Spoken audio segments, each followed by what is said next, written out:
നമസ്കാരം. ഒരു നക്ഷത്രം ഒരു പരിഹാരം എന്ന പരിപാടിയുടെ പുതിയ എപ്പിസോഡിലേക്ക് സ്വാഗതം. ഇന്ന് നമ്മൾ ചർച്ച ചെയ്യുന്നത് 27 നക്ഷത്രങ്ങളിൽ 19ാമത്തെ നക്ഷത്രമായ മൂലത്തെക്കുറിച്ചാണ്. രാശിചക്രത്തിലെ ധനുരാശിയിൽ വരുന്ന ഈ നക്ഷത്രത്തിന്റെ അധിപൻ കേതുവാണ്, ദേവത നിർത്തിയാണ്. വേരുകൾ കൂട്ടിക്കെട്ടിയത് ഈ നക്ഷത്രത്തിന്റെ ചിഹ്നത്തെ സൂചിപ്പിക്കുന്നു. രാക്ഷസഗണത്തിൽപ്പെട്ട ഈ നക്ഷത്രം തത്വചിന്തയുടെയും ആത്മീയതയുടെയും പ്രതീകമാണ്. മൂലം നക്ഷത്രക്കാരുടെ സ്വഭാവസവിശേഷതകൾ. നല്ല ഗുണങ്ങളെക്കുറിച്ച് പറയുമ്പോൾ മൂലം നക്ഷത്രക്കാർ ആഴത്തിലുള്ള തത്വചിന്തയുള്ളവരും ശക്തമായ ആത്മീയതയും ഉള്ളവരായിരിക്കും. ഇവർ ധൈര്യശാലികളും കാര്യങ്ങൾ ലക്ഷ്യബോധത്തോടെ ചെയ്യുന്നവരുമാണ്. നല്ല സംസാരശേഷിയുള്ള ഇവർക്ക് ഗവേഷണ കാര്യങ്ങളിൽ മികച്ച പ്രാവീണ്യമുണ്ടാകും. കഠിനാധ്വാനികളായ ഇവർ സത്യസന്ധമായി കാര്യങ്ങൾ ചെയ്യുന്നവരുമാണ്. ഇവർക്ക് നല്ല സ്വഭാവവും കരുണയും ധൈര്യവും നേതൃപാടവുമുണ്ട്. എന്നാൽ ചില ദോഷകരമായ സ്വഭാവങ്ങളും ഇവർക്കുണ്ട്.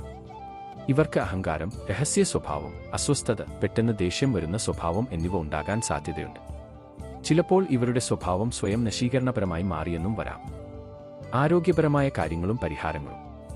മൂലം നക്ഷത്രത്തിന്റെ അധിപനായ കേതു ഇടുപ്പ്, തുടകൾ, മുട്ടുകൾ, പ്രത്യുൽപാദന അവയവങ്ങൾ എന്നിവയുമായി ബന്ധപ്പെട്ടിരിക്കുന്നു.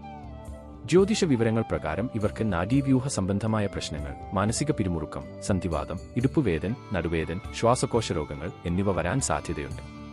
ഇവയ്ക്കുള്ള പരിഹാരമായി ഗണപതിയെയും ദുർഗയെയും ആരാധിക്കുന്നത് ഉത്തമമാണ്. കേതുവിന്റെ മന്ത്രങ്ങൾ ജപിക്കുന്നതും കറുപ്പ് അല്ലെങ്കിൽ ചാരനിറത്തിലുള്ള വസ്തുക്കൾ ദാനം ചെയ്യുന്നതും നല്ല ഫലം നൽകും. കുടുംബജീവിതം. മൂലം നക്ഷത്രക്കാർക്ക് കുടുംബാംഗങ്ങളോട് സ്നേഹവും കരുതലും ഉണ്ടാകും. എന്നാൽ ഇവരുടെ സ്വതന്ത്രവും ചിലപ്പോൾ പ്രയാസകരവുമായ സ്വഭാവം കാരണം കുടുംബത്തിൽ ചില പ്രശ്നങ്ങൾ ഉണ്ടാകാൻ സാധ്യതയുണ്ട്. ഇവർക്ക് ജീവിത പങ്കാളിയെ ഭരിക്കുന്ന സ്വഭാവം ഉണ്ടാകാം. ഇത് നിയന്ത്രിച്ചില്ലെങ്കിൽ ദാമ്പത്യത്തിൽ പ്രശ്നങ്ങളുണ്ടാകാൻ സാധ്യതയുണ്ട്. സ്വന്തം ലക്ഷ്യങ്ങളും കുടുംബ ഉത്തരവാദിത്തങ്ങളും തമ്മിൽ ഒരു സന്തുലിതാവസ്ഥ കണ്ടെത്തേണ്ടത് പ്രധാനമാണ്. മൂലം നക്ഷത്രക്കാരുടെ വൃക്ഷം വെള്ള പൈനാണ്. ഇവരുടെ നക്ഷത്രമൃഗം ആൺ നായും പക്ഷിക്കോഴിയുമാണ്. കേതുവിന്റെ രത്നമായ വൈഡൂര്യമാണ് ഈ നക്ഷത്രക്കാർക്ക് അനുയോജ്യമായ രത്നം. രത്നം ധരിക്കുമ്പോൾ ഒരു ജ്യോതിഷിയുടെ സഹായത്തോടെ മാത്രം ധരിക്കാൻ ശ്രദ്ധിക്കുക. കറുപ്പ്, ചാരനിറം, കടും പച്ച എന്നിവയാണ് ഇവർക്ക് അനുകൂലമായ നിറങ്ങൾ. ഈ നക്ഷത്രക്കാർക്ക് ശോഭിക്കാൻ കഴിയുന്ന തൊഴിൽ മേഖലകൾ: ജ്യോതിഷം, തത്വചിന്ത, നിയമം, രാഷ്ട്രീയം, ഗവേഷണം, വൈദ്യശാസ്ത്രം, സാമൂഹ്യ സേവനം, പത്രപ്രവർത്തനം എന്നിവ. ജ്യോതിഷ വിവരണങ്ങളനുസരിച്ചു ഹനുമാൻ, രാവണൻ, ദേവി സരസ്വതി എന്നിവരുടെ നക്ഷത്രം മൂലമാണ്. അടുത്ത എപ്പിസോഡിൽ മറ്റൊരു നക്ഷത്രത്തെക്കുറിച്ചുള്ള വിവരങ്ങളുമായി വീണ്ടും കാണാം.